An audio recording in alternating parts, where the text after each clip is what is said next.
Hello, this is Todd Hubbs, agricultural economist at the University of Illinois.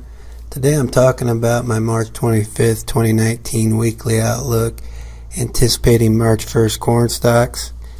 We saw a really high disappearance in the first quarter of the 2018-19 marketing year, but as we moved through the second quarter, we've seen use sort of weaken a bit, particularly in exports and in ethanol grind. So today I'm going to talk about where I think March 1st corn stocks are going to be, and maybe the implications for what price could do if we saw a major deviation from that number. What you see in this slide is the corn used from the first and second quarters of the marketing years from 2006 to 2018. And as you can see, normally the first quarter is the largest use number because that's when we have the largest feed and residual use. We typically see it fall off a little bit in the second quarter, and this year is no exception. I don't think we're going to hit last year's second quarter use number this year because of the aforementioned weaker numbers in export and ethanol grind in particular. By my calculations, I've got second quarter use at about 3.65 billion bushels, which is down from last year's number of 3.683 billion bushels. And it's down significantly from the first quarter where we saw really strong use, driven mostly by the strong export market we saw during the first quarter. So in the next slide, I'm going to walk through the different use categories and where I see them falling out in the second quarter. In this slide, I'm showing the first and second quarter use categories over the last 4 marketing years, and then my projection for the second quarter for each category.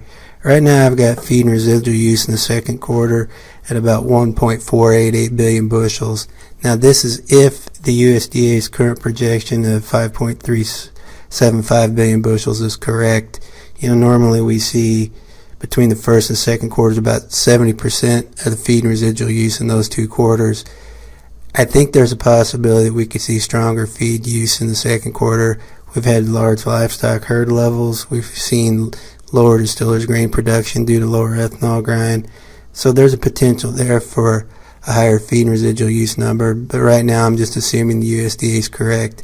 Any substantial deviation in March 1st corn stocks will come from the feed and residual use number because we can't directly observe it. When we look at food, seed, and industrial use, it's down slightly from the first quarter, mainly on lower ethanol use for corn. I've got it at a total of 1.321 billion bushels in the second quarter. That's down 66 million bushels from last year's second quarter number. This puts February ethanol use, I think, is around 415 million bushels. It may be slightly lower than that. We've seen the conversion rate be higher than we'd normally expect to be over the last few months, so it could be a little bit weaker than that, but I think that's close. When we think about other food and industrial uses, I've got that at 372 million bushels. I think that number will be close as we move through the second quarter. When we look at exports, we saw them weaken substantially in the second quarter. We did 633 million bushels in the first quarter, and I've got it at around 469 million bushels in the second quarter, give or take a few million bushels. So all in all, when we look at use, it's down across the board from the first quarter, as you would expect for most categories, particularly feed and residual. And we're seeing much weaker export and ethanol grind during the second quarter.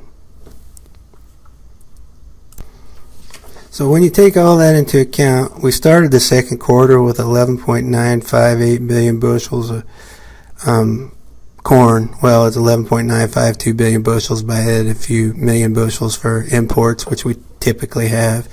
And you take off 3.650 billion bushels of use. I've got March 1st corn stocks at 8.308 billion bushels. Now, a substantial deviation from that number, and it would probably need to be over 100 million bushels to see a significant reaction, would be from the feed and residual category in all probability. This puts March 1st stocks about 584 million bushels lower than last year, but we're still carrying around about 8.3 billion bushels as we move into the third quarter of the marketing year. As we get to Friday, the prospective plantings report will probably outweigh the information in the March 1st corn stocks number, but it is important when we're thinking about, in particular, what kind of feed and residual use we're seeing this marketing year. Well, I'd like to thank you for your time. You can find my weekly outlook and other daily analysis of issues related to Corn Belt farm economics at farm.daily.illinois.edu. I'd also like to give a plug for a webinar myself and Scott Irwin will be having this Friday, March 29th from 2 to 3 p.m., where we talk about the March 1st grain stocks numbers for both corn and soybeans and the prospective plantings report. You can register for this at www.farmdoc.illinois.edu. I look forward to seeing you around the state of Illinois.